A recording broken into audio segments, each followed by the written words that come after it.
भारती। सखी सहेली। सभी सखियों, सहेलियों और सखाओं को रेडियो सखी ममता सिंह का नमस्कार। चंचल जी, आपको भी हमारा नमस्कार। नमस्कार ममता जी, आपको और सभी सुनने वालों को नमस्कार। कैसी हैं? बिल्कुल फर्स्ट क्लास, एकदम बढ़िया। आप बताइए क्या हाल है? मेरे तो अच्छे हैं, लेकिन आपसे आज बड़े दिन के बाद मुलाकात हुई और कई दिन से गायब थी, बिल्कुल नज़र ही नहीं आई। नज़र आ रहे थे, बस कहीं और नज़र आ रहे थे। अच्छा। डेली अपडेट में नज़र आ रहे थे। दरअसल अंतर्राष्ट्रीय फिल्म महोत्सव जो आयोजित था गोवा पणजी में, तो वहाँ पर हम अपने क्रियाकलाप कार्य कर रहे थे। जो दफ्तर के काम होते हैं वहाँ से हम अपडेट कर रहे थे। तो अब हाजिर हैं यहाँ माइक्रोफोन के सामने और आपके सामने, सखियों सहेलियों के सामने, और ढेर सारी बातें लेकर और आज का विषय लेकर। बताइए। तो बता देते हैं विषय। हम बात करेंगे हर पल जो नया सबक हमें सिखाती है, यानी ज़िंदगी हर कदम कदम पर एक नया लेसन होता है। वैसे तो हम बहुत सारी चीज़ें किताबों से सीखते हैं, लेकिन कितने ही सारे लोग होंगे जिनका किताबों से वास्ता नहीं पड़ता, लेकिन फिर भी उन्हें बहुत सारे सबक याद होते हैं, और वो होते हैं अपने अनुभव से, जिन्हें हम अनुभव कहते हैं। वो हर सबक ही होता है जो हम जिंदगी से लेते हैं। बिल्कुल सही कह रही हैं। अनुभव की पाठशाला सबसे बड़ी पाठशाला होती है, और ये पाठशाला हमारे बड़े बुजुर्गों के पास अवश्य होती है। हाँ। जो हमारे घर की दादी नानी होती हैं, पहले के ज़माने में बहुत पढ़ाई लिखाई नहीं होती थी, शिक्षा का अभाव था, लेकिन जो ज्ञान का भंडार उनके पास था वो आज तक हम सब के पास कहीं नहीं मिल पाएगा ढूंढने बिल्कुल पर। एक छोटा सा बच्चा जब जन्म लेता है तो तब से लेकर जीवन के अंतिम क्षण तक उसके पास संघर्ष रहता है, और ये संघर्ष या जिस तरह से वो जीवन जीता है, हर पल कुछ ना कुछ नया सीखता रहता है। इसी बारे में बहुत विस्तार से हम बात करेंगे, और बात करेंगे जो ये मौसम बदला है। सर्दियाँ आ चुकी हैं पूरी तरह से, बहुत सारे क्षेत्रों में तो ठंड ने बहुत तेज़ी पकड़ ली है, और आलम ये है कि ज़मीन पे पैर रखना मुश्किल हो गया है। देश के तमाम हिस्सों में, कुछ हिस्सों में सर्दी पड़ रही, कुछ हिस्सों में अभी सर्दी पहुंची नहीं है, दस्तक दे रही है। अब जैसे मुंबई या जो समुद्र के तटीय इलाके हैं, यहाँ पर तो सर्दी नहीं पड़ती है, कुछ समान मौसम रहता है। हाँ, जैसे कि अभी गोवा से जब मैं आई तो वहाँ भी सर्दी नहीं पड़ रही थी, और यहाँ भी इतनी सर्दी नहीं है। इतनी क्या, बिल्कुल नहीं है, गर्मी पड़ती है, और कुछ शहरों में सर्दी का आलम देखते ही बन रहा है। तो जहाँ पर ठंड है वहाँ ठंड के जो प्रभाव हैं, यानी कि त्वचा पर, हमारी स्किन पर जो असर देखने को मिलता है, रूखी सूखी सी हो जाती है, बेजान सी हो जाती है, तो वापस से उसे तरोताज़ा कैसे करना है, इसके बारे में हम बताएंगे हम। और साथ में राष्ट्रीय प्रदूषण नियंत्रण दिवस है आज, तो इस पर भी चर्चा की जाएगी। ममता जी, आज हम मना रहे हैं राष्ट्रीय प्रदूषण नियंत्रण दिवस, और प्रदूषण के हानिकारक प्रभावों को लेकर लोगों में जागरूकता पैदा हो, इसी के लिए हर साल 2 दिसंबर के दिन हम मनाते हैं। और इस दिन को मनाने का मकसद है प्रदूषण नियंत्रण तकनीकों, नीतियों और प्रदूषण को कम करने के महत्व पर हम सबका ध्यान आकर्षित हो सके। 1984 में हुई भोपाल गैस त्रासदी के कारण नेशनल प्रदूषण नियंत्रण दिवस की शुरुआत हुई थी। इस दुर्घटना में अपनी जान गंवाने वाले लोगों की याद में ये दिन याद किया जाता है।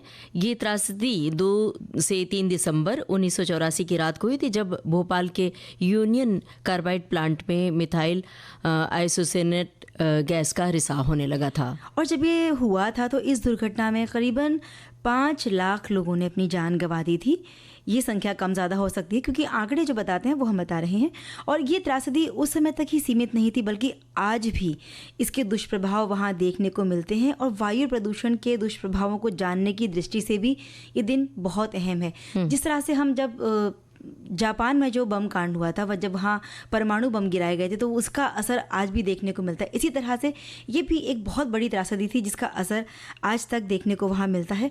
और इस दिन का मुख्य उद्देश्य औद्योगिक आपदा प्रबंधन और उसके नियंत्रण के लिए जागरूकता फैलाना है, ताकि जो भी जल, वायु, मिट्टी और ध्वनि जैसे तरह तरह के प्रदूषण के कारण बनते हैं और पर्यावरण और हमारे स्वास्थ्य को प्रभावित भी करते हैं, उनको हम रोक सकें। इसके अलावा औद्योगिक आपदा को नियंत्रित करने के लिए लोगों को शिक्षित भी किया जा सके, इसलिए भी इसे हम मनाते हैं। बिल्कुल सही कह रही हैं चंचल जी। प्रदूषण के स्तर को कम करने के लिए बनाए गए कानून के बारे में लोगों को जानकारी मिले, ये इसका उद्देश्य है। और इसके अलावा हम लोगों की लापरवाही से किसी भी तरह से औद्योगिक प्रदूषण का फैलाव न हो, इसके बारे में भी जागरूक करने का प्रयास किया जाता है। यही मकसद है आज के दिन को याद किए जाने का। और ममता जी कहते हैं कि भाई जान है तो जहान है, लेकिन हर जगह जिस तरह से प्रदूषण बढ़ रहा है ना, तो जान और जहान दोनों ही चीज़ें खतरे में आ रही हैं। और देश दुनिया की हवा में घुलते प्रदूषण के कण हमारी शरीर के सुरक्षा कवच को, या जो हमारी इम्यूनिटी जिसे हम कहते हैं, उसको पार करके हमारे दिल, दिमाग, फेफड़े और शरीर के जाने किन किन हिस्सों पर बुरा असर डाल रहे हैं। जीवन शैली ही ऐसी बन गई है कि हम जीने के लिए सब कुछ करते हैं, फिर भी जीने का अर्थ जैसे हम भूलते जा रहे हैं। बढ़ता वायु प्रदूषण न केवल भारत के लिए ही बल्कि दुनिया के लिए एक बड़ी समस्या बन गई है। प्रदूषण के कारण जल और पृथ्वी वायु प्रभावित होते हैं, जो दुर्घटना या मौत का कारण भी बनते हैं। प्रदूषण से जीवन और स्वास्थ्य की गुणवत्ता प्रभावित होती है। प्रदूषण के चलते लोगों को तरह तरह की बीमारियों का सामना करना पड़ता है, और वो बीमारियां कई बार जानलेवा भी हो जाती हैं। इसके बारे में बहुत जागरूकता फैलाई जा रही है, बहुत सारी हिदायतें दी जाती हैं, कई जगह बंदिशें भी हैं, फिर भी ये प्रदूषण फैल रहा है। और ये सवाल ममता जी हम सबके लिए कि आज हम कहाँ पहुँच गए हैं कि जहाँ व्यक्ति पर्यावरण को या अपने स्वास्थ्य को, दूसरों की सुविधा का कोई मतलब ही नहीं है, हम ध्यान ही नहीं रखते हैं। हम बातें तो बहुत करते हैं, लेकिन इस बारे में कुछ जो कदम उठाना चाहिए बेहतर, वो हम कुछ भी नहीं करते हैं। दरअसल प्रदूषण के बहुत सारे कारण हैं, जैसे कि पटाखे फोड़ना, जैसे अभी दिवाली बीती और वहाँ पे लोगों ने खूब सारे पटाखे फोड़े, और जिससे कार्बन डाइऑक्साइड का उत्सर्जन, बम विस्फोट, उद्योगों से गैसों का रिसाव वगैरह वगैरह। इसके अलावा सड़कों पर लगातार बढ़ते निजी वाहन और गुणवत्ता के ईंधन का उपयोग न होना, निर्माण कार्य के लिए जो चीज़ें मुहैया कराई जाती हैं वो सब, जैसे कि बहुत ज़्यादा तेज़ मशीनें चलती हैं, मिट्टी की खुदाई हो रही है और सीमेंट की ढुलाई हो रही है, तो ऐसे में प्रदूषण बढ़ता है। और ध्वनि प्रदूषण के बारे में यहाँ पर एक बात मैं कहना चाहूँगी। जैसे जब सड़क पर जाते हैं तो गाड़ियों की कतार होती है, एक ही बिल्डिंग से, एक ही घर से, अड़ोस पड़ोस से जब लोग निकलते हैं, कई बार हमने देखा है कि एक ही घर में लोग जा रहे हैं अपने अपने दफ्तरों को, अलग अलग गाड़ियों में जाते हैं, अलग अलग 4 व्हीलर्स लेके जाते हैं या 2 व्हीलर्स। तो मान लीजिए आप एक ही घर से जा रहे हैं या आपके अगल बगल भी घरेलू आपके माहौल है, रिश्ता है, तो एक गाड़ी में 3-4 लोग बैठ के जा सकते हैं। ये ज़रूर है कि एक ही गंतव्य नहीं होगा, जाहिर है कि किसी को कहीं जाना होगा, किसी को कहीं जाना होगा, लेकिन हाँ, अगर आसपास है आपका गंतव्य स्थान तो वहाँ एक दूसरे को छोड़ते हुए जा सकते हैं। इस तरह अगर सब लोग सोच ले तो निश्चित रूप से ध्वनि प्रदूषण से बच सकते हैं। इसी तरह से वायु प्रदूषण की जब बात हो रही है तो दिवाली जैसा त्यौहार आता है, तो यहाँ हम खुद पर नियंत्रण रखें। पटाखे फोड़ने से जैसे जो धुआं निकलता है, और सिर्फ दिवाली ही क्यों, जब शादी ब्याह के अवसर होते हैं या कई बार जब गणपति उत्सव होते हैं, कोई बहुत सारे उत्सव महोत्सव ऐसे होते हैं जहाँ हम अपनी खुशी को दर्शाने के लिए इस तरह की चीज़ों को इस्तेमाल करते हैं। तो यहाँ हम रोक लगा सकते हैं इन पर। और जब हम बात करते हैं कि हमारा योगदान होना चाहिए, तो यही सबसे बड़ा योगदान हमारा होगा। और इन सब का आपको पता होगा कि गर्भवती महिलाओं पर इसका बहुत ज़्यादा दुष्प्रभाव पड़ता है। गर्भवती महिलाओं पर जो होने से बच्चे समय से पहले कई बार जन्म ले लेते हैं, और कई बार इनका समुचित शारीरिक विकास नहीं हो पाता है, और कई बार बच्चों का वज़न कम हो जाता है। अस्थमा और फेफड़ों की बीमारियों से पीड़ित बच्चे पैदा हो जाते हैं, और गर्भवती महिलाओं पर जब तेज़ शोर का प्रभाव पड़ता है तो कई बार उनका जो तिथि, निर्धारित तिथि होती है, उससे पहले ही बच्चा पैदा होने का खतरा भी रहता है। इसी तरह से हमारे एक श्रोता ने लिखा है कि ये राष्ट्रीय प्रदूषण दिवस लोगों को प्रदूषण को नियंत्रित करने की जागरूकता के लिए मनाया जाता है। आजकल पॉल्यूशन बहुत ज़्यादा हो रहा है, इसको नियंत्रित करने के लिए ज़रूरी है कि हम दुआओं का प्रयोग करें, कचरा ना फैलाएं, हो सके तो इलेक्ट्रिक वाहन का प्रयोग करें, सीएनजी को हमेशा बंद रखें, ध्वनि प्रदूषण के लिए तेज़ आवाज़ में कोई भी धुन ना सुने, इससे लोगों को परेशानी हो सकती है। और कुछ शहर तो ऐसे हैं जहां वायु प्रदूषण इतना ज़्यादा है वाहनों के कारण कि वहां निकलना ही बहुत दूभर हो गया है। बात सही है कि हमें कई बार लगता है ये कोहरा है, धुंध है, लेकिन वो पॉल्यूशन होता है। चंचल जी, प्रदूषण के मामले में दरअसल सभी हमारे श्रोता भी सजग है और सचेत हैं। देखिए ना, हमारे एक श्रोता ने लिखा है कि आज के ग्लोबल वार्मिंग से तो ये आवश्यक कार्य है। बढ़े हुए प्रदूषण से इस कार्य के फलस्वरूप कुछ कमी ही नहीं अपितु अपने संपूर्ण प्रकृति को हम अपने अनुकूल बना सकते हैं। और इसके लिए बस केवल इतना ही करना है कि हम अपने मनोनुकूल कार्य न करके प्रकृति के अनुरूप कार्य करें, कार्बन उत्सर्जन कम कर पैरों से चलें, साइकिल चलाएं, सेहत बनाएं। ये बड़ी अच्छी बात इन्होंने लिखी है कि साइकिल से चलें और सेहत बनाएं। इससे क्या होगा, आपकी फिटनेस भी बनी रहेगी। ये कुछ मूलभूत उपाय हैं। यद्यपि इस दृष्टिकोण से वैश्विक स्तर पर भी ऐसे दिवस आयोजित किए जाते हैं। दरअसल साइकिल से चलने के लिए वक्त कहाँ है, लोग जल्दी से अपने गंतव्य स्थान पर पहुंच जाना चाहते हैं। ये दिवस इसीलिए मनाते हैं ममता जी कि लोगों में जागरूकता फैले, लेकिन हम सिर्फ इनको सुनने तक सीमित छोड़ देंगे तो वो जागरूकता कहाँ से आएगी। जैसे हमने कहा कि हम बात तो करते हैं, लेकिन हमें लगता है कि नहीं, हमें अच्छा लग रहा है पटाखे चलाना, या बच्चों को हम समझा नहीं पाते हैं कई बार। तो उन्हें बचपन से इन चीज़ों के फ़ायदे नुकसान समझाएंगे तो कहीं ना कहीं शायद वो समझ सकें और इन चीज़ों पर रोक लगाई जा सके। एक श्रोता लिख रहे हैं कि भोपाल त्रासदी की ये दिन हमें याद दिलाता है जिसमें कई जानें गई थी, और पर्यावरण संरक्षण के लिहाज से जागरूकता के लिए ये दिन मनाया जाता है। इसका मकसद प्रदूषण के जुड़े खतरों को कम पैमाने पर लाना है, और ऐसे कई शहर हैं जहां सांस लेना मुश्किल हो रहा है। ये बात पहले भी एक श्रोता ने लिखी थी। और इसके लिए ज़रूरी है कि आप धरती की हरियाली को बचाए रखें। धरती की हरियाली को बचाने के लिए जाहिर सी बात है कि आपको नियमित रूप से पौधारोपण करना पड़ेगा। अगर पौधे आप लगाते रहेंगे, आपके इर्द गिर्द हरियाली रहेगी, तो प्रदूषण का जो दुष्प्रभाव है उससे आप बच सकते हैं। और सखी सहेली में बहुत सारी बातें ऐसी होती हैं जो हमारी सखियां बताती हैं, सखा हमारे बताते हैं कि कुछ हम ऐसी बातें भी कह जाते हैं जो उनके लिए मार्गदर्शक के रूप में होती हैं, ज्ञान की बातें भी हो जाती हैं। तो हमें बड़ी खुशी होती है इस बात से। मतलब रेडियो सुनकर भी सीखा जा सकता है। बिल्कुल। छोटे छोटे बच्चों को जब हम देखते हैं कुछ गतिविधि करते हुए, तो किस तरह से वो संघर्ष कर रहे हैं अपने छोटे से, तो उस तरह से भी हम सीख रेडियो तो बाकायदा शिक्षक के रूप में कार्य करता है, एक मानक भाषा सिखाता है रेडियो। और आपको याद होगा, रेडियो से जब रेडियो बजता था तो हम कागज कलम लेकर बैठा करते थे, बहुत सारी बातें नोट करते थे। और यही बातें हमारे श्रोता भी कहते हैं कि रेडियो से गानों के बारे में, फिल्मों के बारे में और तमाम जो जानकारियां होती, पिटारा से जो बातचीत प्रसारित की जाती है या जो सखी सहेली से बातें हम उन्हें बताते हैं, उससे भी वो सीखते हैं। तो हमें ये इस बात की बेहद खुशी होती है। और विविध भारती चूंकि एक हिंदी प्रसारण सेवा है, तो जो अलग प्रांतों के लोग जहाँ पर विविध भारती की पहुँच है और जो सुन रहे होते हैं प्रोग्राम, वो कई बार कहते हैं कि विविध भारती सुनते सुनते उनकी हिंदी बहुत अच्छी हो गई है। तो हिंदी का ज्ञान उन्हें बहुत अच्छा मिल जाता है। बिल्कुल सही कह रही हैं।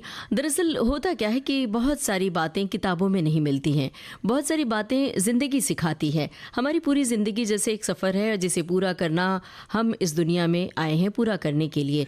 और ये जीवन यात्रा किसी के लिए इतनी आसान नहीं होती जितनी की लगती है। यहाँ सभी को बहुत सी मुश्किलें, चुनौतियों का सामना करना पड़ता है। और ममता जी, ज़िंदगी कभी खुशी देती है तो कभी कभी दुख भरे दिन भी हमें दिखाती है। ये समय का एक पहिया है जो बस चलता रहता है और एक जैसा कभी नहीं चलता। इसके समय के अनुसार हमें खुद को बदलते रहना पड़ता है। बिल्कुल सही कह रही हैं। जीवन चलता ही तो रहता है। एक दिन बीता तो दूसरा दिन हमारे सामने आ खड़ा होता चुनौती के रूप में कि आज हमें क्या करना है। और हर दिन नई जिम्मेदारी हमें उठानी पड़ती है। अगर हम इन जिम्मेदारियों में अपनी भूमिका सही तरीके से निभाते हैं तो हमें जीवन जीने का अद्भुत आनंद मिलता है। लेकिन जहाँ थोड़ी भी ढील हमने दी तो मुश्किलों का पहाड़ हमारे सामने खड़ा हो जाता है।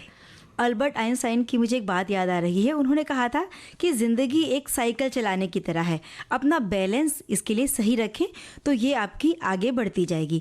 और आज शायद बहुत कम लोग हैं ममता जी जो अपनी ज़िंदगी से खुश हैं, या हम कह सकते हैं कि पूरी तरह से संतुष्ट हैं, क्योंकि हर कोई अपनी अपनी अलग अलग तरह की मुश्किलों से घिरा हुआ है और परेशान नज़र आता है।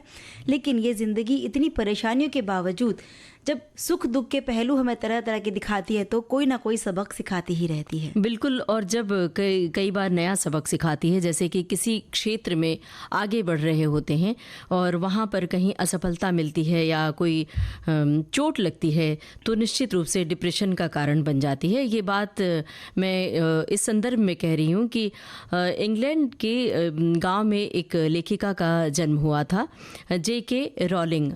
आप सभी ने नाम सुना होगा, हमारे तमाम श्रोताओं ने सुना होगा, जिनकी किताब है हैरी पॉटर की एक लंबी सीरीज़ के नाम से जानी जाती है, और वो तो नाम ही है हैरी पॉटर की कहानियाँ आपने पढ़ी क्या, इस तरह से।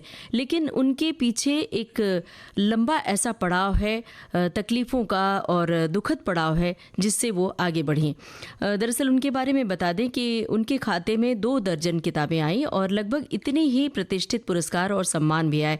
लेकिन उनके अतीत के पन्ने अगर हम पलटें तो उनमें ढेर सारा संघर्ष है, ज़िंदगी की जद्दोजहद है, आत्मसम्मान की लड़ाई, और इस सब के बावजूद अपने सपनों को जिंदा रखने की दृढ़ इच्छा शक्ति उनमें शामिल है। क्या बात है। रॉलिंग इंग्लैंड वेल्स की सीमा पर बने गांव में जन्मी थी और उन्होंने बचपन से ही लिखना शुरू कर दिया था।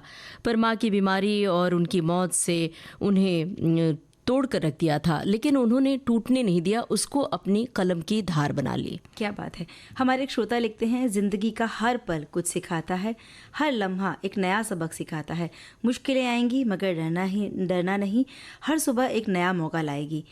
खुद पर विश्वास रखो, मंजिल मिलेगी, मेहनत का फल ज़रूर मिलेगा। हर कठिनाई का सामना हंसते हंसते करो, ज़िंदगी के हर रंग को जी भर के जियो।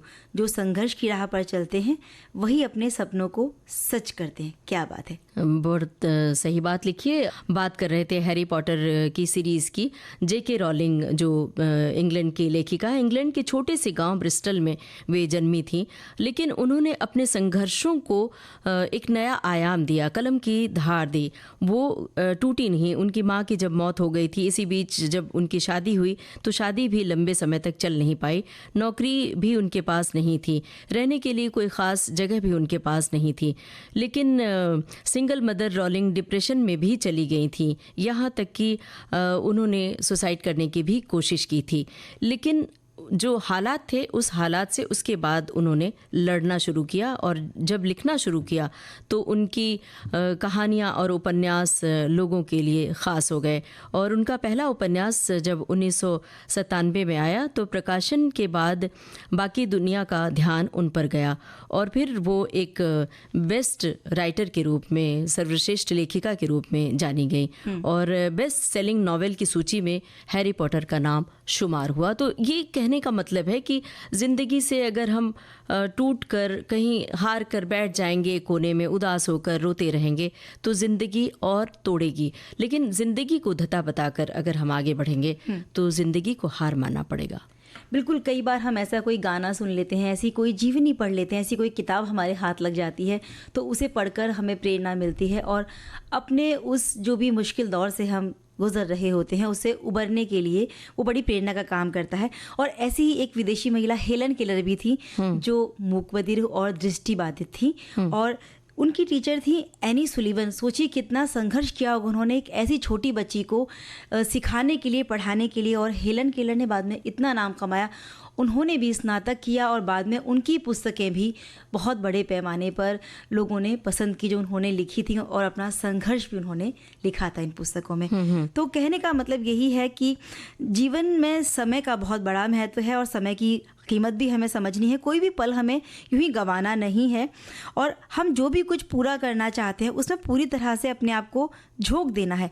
जो धन कई बार हमसे खो जाता है उसे तो हम फिर भी कमा लेते हैं, लेकिन जो समय एक बार हमने गंवा दिया वो कभी हमें दोबारा नहीं मिलेगा। इसलिए हम समझ लें कि ये बहुत कीमती चीज़ है, और इसे गंवाने के बाद हमें बाद में पछताना ना पड़े, तो ऐसा कोई भी काम हम ना करें। बिल्कुल सही कह रही हैं। और समय से लिया हुआ हर फैसला बहुत ज़रूरी होता है, सही फैसला। कुछ गलत फैसले हमें जीवन में बहुत कुछ सीख भी दे जाते हैं और तोड़ जाते हैं हमें। कई बार ठोकर खाते हुए, लड़खड़ाते हुए हम आगे बढ़ते हैं और अपनी हार से संभलना भी सीख जाते हैं। जो गलती हमारी राह की रुकावट बनी उसे हम ढूंढ लेते हैं, तो समझो कि अब कामयाबी हमसे बहुत ज़्यादा दूर नहीं है। पूरा जैसे आप अभी बात कर रही थी और हमने लेखिका का जिक्र किया J.K. रॉलिंग का, तो पूरा साहित्य और फिल्मी दुनिया और आम जिंदगी भरी पड़ी है जहाँ पर बहुत टूटन भरी, सीलन भरी ज़िंदगी से लोग आगे बढ़े और बहुत कामयाबी का परचम लहराया लोगों ने। एक संदेश हमें मिला है जिसमें हमारे श्रोता ने लिखा है कि हाथ से छूटी बातें ही जीवन का सबक बन जाती हैं। ज़िंदगी हमें रोज़ नया पाठ पढ़ाती है। रोज़ हम कुछ ना कुछ गलतियां करते हैं और रोज़ ही उन गलतियों से नया कुछ सीखते भी हैं। जीवन दृष्टि भी देती है, साथ ही दिशा भी दिखाती है। कभी भी किसी मसले पर क्या गलत है, क्या सही है, ये ज़रूरी नहीं कि जो हम सोचते हैं वैसा ही हो। जो चिर अभिष्ट सत्य है वो ये कि नित नई गलतियों से हम एक रोज़ नया सबक लेते हैं। ज़िंदगी हर रोज़ ढेर सारे पैकेट में हमसे मिलती है और उन पैकेट में से ही हमें कुछ ना कुछ रखना पड़ेगा अपने पास। बस इसके लिए कोई शर्त नहीं होती। इन्हीं पैकेटों में से कुछ पैकेट होते हैं जो आपको चुनना होता है, तो आप घबराइए नहीं, आप जल्दी ही समझदार बनकर सहायक बना लेंगे। क्या बात है। एक श्रोता ने और लिखा है इसी तरह, मुश्किलें आएंगी मगर डरना नहीं, हर सुबह एक नया मौका लाएगी, खुद पर विश्वास रखो, मंजिल मिलेगी, मेहनत का फल जरूर खिलेगा, हर कठिनाई का सामना हंसते हंसते करो, जिंदगी के हर रंग को जी भर के जीवो, जो संघर्ष की राह पर चलते हैं वही अपने सपनों को सच करते हैं। ममता जी, ये जो जीवन है ना, बिल्कुल एक बहती नदी की तरह है, जो अगर बहता रहे तो पानी साफ रहता है, जहाँ एक बार रुक गया तो बिल्कुल काई जम जाती है। तो इसी तरह से हमें भी हमेशा बहते रहना है। और कहते हैं ना कि जहाँ सूरज में एक तरफ तपिश है तो वहाँ रात के अंधेरे को दूर करने की ताकत भी है। तो इसी तरह से ज़िंदगी के नए नए सबक हमें सीखते रहने हैं। जीवन को जीने की असली कला यही है कि हम मुश्किलों से हताश होने की बजाय उन्हें जीवन का हिस्सा समझकर उनका सामना करें और पूरे जोश और उमंग के साथ जीवन के हर पल का आनंद लेते रहें। चंचल जी, हमारे एक श्रोता ने लिखा है कि सर्दियों का मौसम बड़ा सुहाना होता है। हमने सर्दी का जिक्र किया था ना कार्यक्रम के आरंभ में, तो उन्होंने उससे जोड़कर ये तार जोड़ा है, बच्चे और बुजुर्गों को थोड़ी बहुत ठंड से कठिनाई होती है, गर्म कपड़े पहनकर घर से बाहर निकल ले, खाने पीने का मज़ा सर्दियों में जैसे कि गज्जक, मूंगफली, गाजर का हलवा, खजूर खाने को मिलते हैं, बाजरे की रोटी, खिचड़ी, मक्का की रोटी, सरसों का साग। सर्दियों में फलों में सेब, संतरा, अंगूर, अमरूद, काजू, बादाम, अखरोट खाने को मिलते हैं।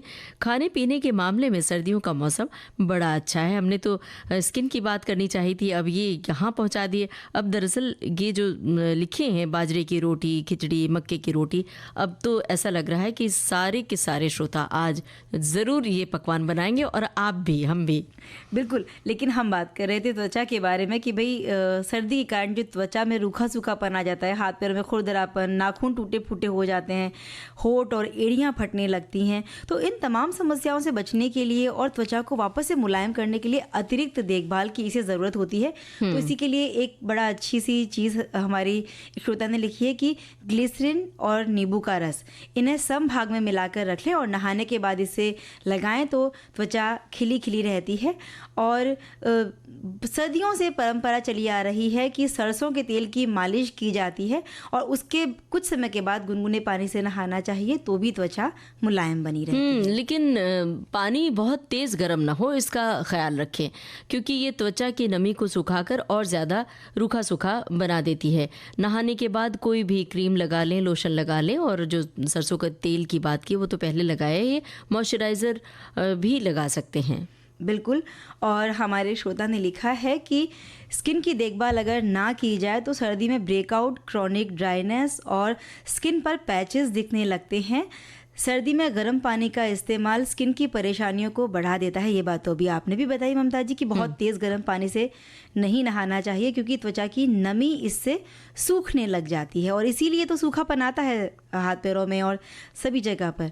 और देखिए चंचल जी, ये जो स्किन की देखभाल है ऊपरी त्वचा की देखभाल है, लेकिन असल में अगर आप हेल्दी डाइट का सेवन करें तो जो नमी है त्वचा में अपने आप आती है, नेचुरल नमी होती है। सर्दी में फलों और सब्जियों का ज़्यादा सेवन करना चाहिए, जो स्किन को जिससे फ़ायदा पहुंचता है। फल और सब्जियों को खाने से आपकी त्वचा हेल्दी भी रहती है और आप भी युवा रहते हैं लंबे समय तक। और सर्दियों के जो कहते हैं ना सुपर फूड जो इन दिनों में बहुत मिलते हैं, आंवला है, कच्ची हल्दी है, खजूर, गाजर, चुकंदर, संतरा, ऐसी चीज़ें आप खाइए। और अगर आपको कुछ मेवे वाली चीज़ खानी है तो अखरोट खाइए, तिल, चिया सीड्स जो होते हैं ना, चिया के बीज, सोयाबीन, अलसी, ये ऐसी चीज़ें जिनमें ओमेगा 3 होता है, तो ये आपके शरीर को गर्माहट देगा और अंदर से जब शरीर में गर्माहट रहेगी तो त्वचा की जो खूबसूरती है वो भी निखर बनी रहेगी। और आपको याद होगा पहले के ज़माने में त्वचा को स्वस्थ रखने के लिए, नम बनाने के लिए उपटन लगाया जाता था।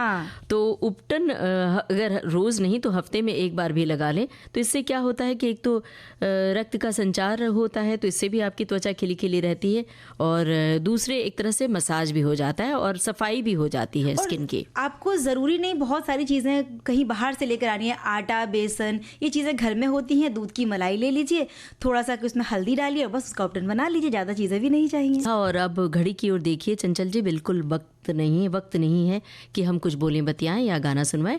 तो लेते हैं सखियों और सखाओं से इजाज़त। आप सभी को ममता सिंह और चंचल वर्मा का नमस्कार।